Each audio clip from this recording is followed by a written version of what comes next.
Hello viewers, welcome back to the channel. आप सभी का इस चैनल पे बहुत बहुत स्वागत है।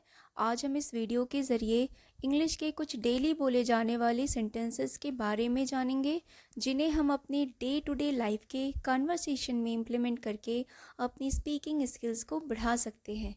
इसके लिए इंग्लिश मीडियम चैनल को ज़रूर सब्सक्राइब करें, जिससे आपकी इंग्लिश स्पीकिंग स्किल इन्हांसमेंट की जो जर्नी है वो और आसान हो जाए। तो चलिए वीडियो स्टार्ट करते हैं।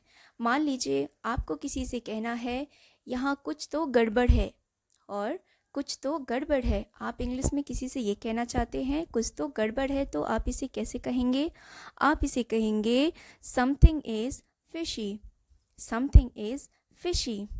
या आप इसे एक और तरीके से भी कह सकते हैं, something is wrong. Something is wrong. आप प्लीज़ मेरे साथ रिपीट कीजिएगा, समथिंग इज़ फिशी और समथिंग इज़ रॉन्ग। हमारा दूसरा सेंटेंस चलिए देखते हैं। आप किसी से इंग्लिश में ये पूछना चाहते हैं अगर कि आपकी उम्र क्या है।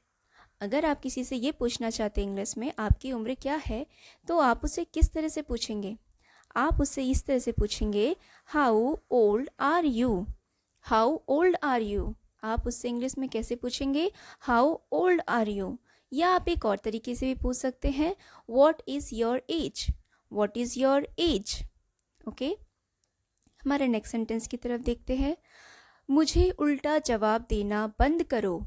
अगर आपको किसी से इंग्लिश में ये कहना है मुझे उल्टा जवाब देना बंद करो, तो आप उसे इंग्लिश में किस तरीके से कहेंगे? आप उसे कहेंगे, चलिए देखते हैं आप उसे किस तरह से कहेंगे, स्टॉप आंसरिंग मी बैक। आप उससे कहेंगे स्टॉप आंसरिंग मी बैक।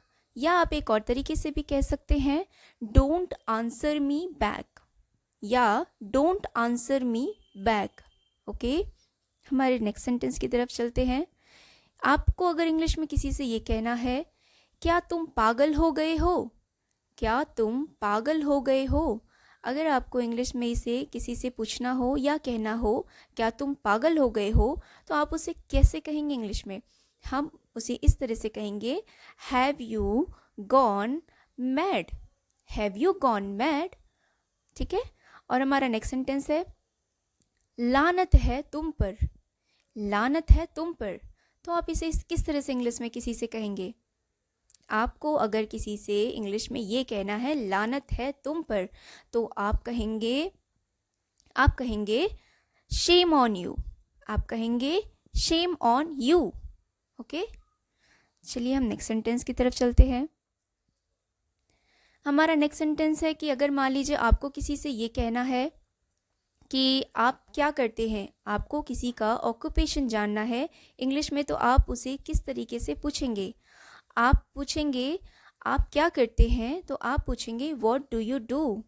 आप पूछेंगे क्या करते हैं, तो आपको कहना होगा what do you do. Okay, हमारे नेक्स्ट सेंटेंस की तरफ चलते हैं। मेरे पास समय नहीं है। मेरे पास समय नहीं है। तो इसे आप किस तरीके से कहेंगे इंग्लिश में? आप इसे कहेंगे I don't have time. Okay, I don't have time. ठीक है, मेरे साथ ज़रूर रिपीट कीजिएगा। एंड व्यूवर्स, अगर आपने इस चैनल को अभी तक सब्सक्राइब नहीं किया है तो प्लीज़ इसे सब्सक्राइब कर ले एंड इसके बेल आइकन को ज़रूर प्रेस करें, जिससे आपको अपडेटेड नोटिफिकेशंस मिलती रहें। ओके, तो हमारा नेक्स्ट सेंटेंस है, आपने ऐसा कैसे कहा। अगर आप किसी से पूछ रहे हैं कि आपने ऐसा कैसे कहा, तो आप उसे इंग्लिश में कहेंगे how day you say that. How day you say that. Okay, हमारा नेक्स्ट सेंटेंस है क्या, ज़्यादा होशियार बनने की कोशिश मत करो। ज़्यादा होशियार बनने की कोशिश मत करो। तो आप इस वर्ड को किस तरीके से, इस सेंटेंस को किस तरह से पूछेंगे इंग्लिश में?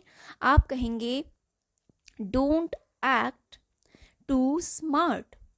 आप इसे कैसे कहेंगे? आप कहेंगे don't act too smart. Okay, हमारे नेक्स्ट सेंटेंस की तरफ चलते हैं। अगर आपको किसी से इंग्लिश में ये कहना हो समय की नज़ाकत को समझो। समय की नज़ाकत को समझो। इंग्लिश में आप इसे किस तरह से कहेंगे? समय की नज़ाकत को समझो। आप इसे कहेंगे understand the delicacy of time. Understand the delicacy of time. Okay, हम नेक्स्ट सेंटेंस की तरफ चलते हैं। अगर आपको किसी से इंग्लिश में ये कहना हो बक बक मत करो, बक बक मत करो, तो आप इसे कैसे कहेंगे? आप इसे कहेंगे डू नॉट और डोंट प्रैटल। डोंट प्रैटल। डोंट है डू नॉट का कॉन्ट्रैक्शन। ओके, सो हम डोंट भी यूज़ करते हैं, या आप इसे एक और तरीके से भी कह सकते हैं stop the gap. Stop the gap. Okay, चलिए हम नेक्स्ट सेंटेंस की तरफ चलते हैं। अगर आपको इंग्लिश में किसी से ये कहना है क्या तुम मेरी बात समझ रहे हो, क्या तुम मेरी बात समझ रहे हो,